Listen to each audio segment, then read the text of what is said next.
এই ছেলে শুনে রাখো, আমার জীবন দুটো ত্যাগ, জীবন বাজি রেখে চেষ্টা চালাচ্ছি। আমি মানুষের জীবনে কোনোদিন বদনাম করব না, যা হবে হবে। ও যদি আমাকে ধুয়ে ছেড়ে দেয়, আমি তার ব্যাপারে কোনো কথা বলবো না, এটা আমার ত্যাগ। দ্বিতীয় ত্যাগ হচ্ছে আমি প্রতিশোধ নিব না, আমি প্রতিশোধ নিতে চাই না।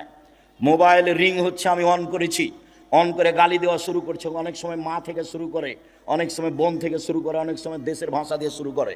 দিতে দিতে যখন থেমে যাই, তখন আমি আবার রিং দিয়ে বলি, ভাইজান কোনো গালি বাকি ছিল মনে হয়, মোবাইলে মনে হয় টাকা শেষ হয়ে গেছে, যদি আরো কিছু থাকে গালি দিয়ে নেন।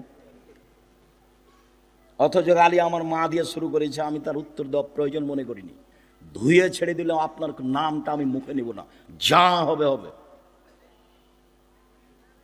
জীবনে কোনোদিন প্রতিশোধ নিব না। সিলেট সোনাম ফেন্সিগঞ্জের ওসি আমাকে বলছে, আব্দুর রাজ্জাক সাহেব সিগনেচার করেন না, মামলা আমি চালাবো।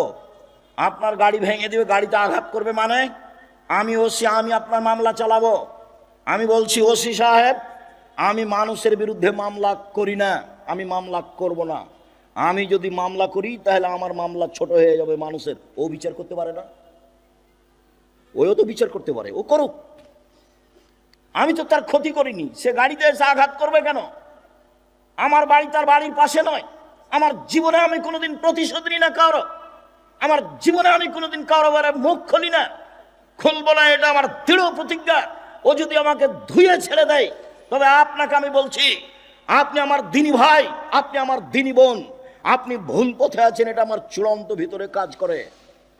আমি একদিন নয়, দুই দিন নয়, বহুদিন একই কথা বলেছি আপনাকে সত্য পথে নিয়ে আসার জন্য। আমার গ্রামের আবু ভাই মারা গেছেন, আমার মুখের উপরে বলছে, আজকে যে ও তাফসির করলো না, এই তাফসির তোরা জানিস না। বলে কি তাফসির করলো? আরে তোরা ওই তাফসিরই জানিস না। বলেন কি করলে একটু বলবেন তো, কি তাফসির করলো? ওই তাফসিরই তো জানিস না, তোকে কি বলবো, বলেন কিছু। তখন বলছে যে শোন, মুফাসসির সাহেব বলছেন যে আদম আলাইহিস সালাম হাত বাড়ালেন, সুন্দরী নারীর গায়ে হাত দিবেন। ফেরেশতা বলছেন থামেন। আদম আলাইহিস সালাম বলছেন কেন? ফেরেশতা বলছেন মোহর দিতে হবে। আদম আলাইহিস সালাম বলছেন মোহর আবার কি? তখন ফেরেশতা বলছেন মুহাম্মদ সাল্লাল্লাহু আলাইহি ওয়াসাল্লামের উপরে 1000 বার দুরূদ পড়ে দিতে হবে। দুঃখিত, পৃথিবীতে সবচেয়ে বড় শিক্ষিত মানুষ হলেন আদম আলাইহিস সালাম। আল্লাহ বলছেন আদমকে আমি সব কিছু শিখিয়ে দিয়েছি। পৃথিবীর ইতিহাসে আদমের চেয়ে বড় শিক্ষিত মানুষ কিয়ামত পর্যন্ত কেউ জন্ম নিবেও না। আমাদের নবীর চেয়ে 1000 গুণ বেশি বিদ্যা তিনি রাখতেন আদম আলাইহিস সালাম। আল্লাহ বলছেন আমি সব বিদ্যা আদমকে শিখিয়ে দিয়েছি। যিনি সব বিদ্যা রাখতেন, নিজের বউ কিভাবে হালাল করতে হবে সেটাই তিনি জানতেন না। বুঝতে পারেননি কথা? একেবারে ডাহা। আমি আমার চাচাতো ভাইয়ের মুখের উপরে বললাম, শুনেন, মুফাসসিরকে 80 160 লাঠি পিটাতে হবে।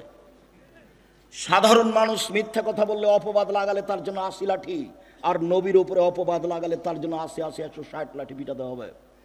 তুমি আমার ভাই, তুমি আমার ভাতিজা, তুমি এদেশের ছেলে, তুমি চোখ দেখিয়ে ভিতরে হিংসা রেখে উল্টা মুখে চলে সফল হতে পারবে না। তুমি মনে রেখো, আমি আব্দুর রাজ্জাক বিন ইউসুফ, তোমার গ্রামের মানুষ আমি বলছি।